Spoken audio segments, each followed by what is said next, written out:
நம் வாழ்க்கையில் எவ்வளவோ மனிதர்களை சந்திக்கிறோம்.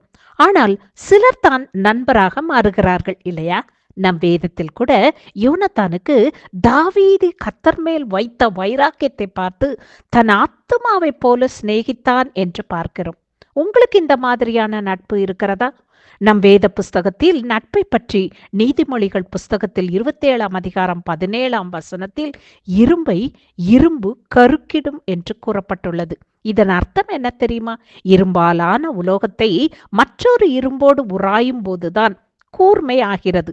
அதே போல் நம் நல்ல குணமுள்ளவர்களுடன் சேரும் பொழுதுதான் நல்ல பழக்க வழக்கங்கள் அவர்களை பற்றி கொள்ளுகிறது. ஆம் அன்பானவர்களே, இயேசு சுவாமி நமக்கு நல்ல நண்பராய் இருக்கிறார். அவர் வேத புத்தகத்தில் கூறின வார்த்தைகளை ஆர்வமாய் படியுங்கள்.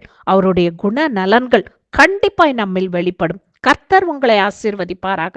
ஆமேன்.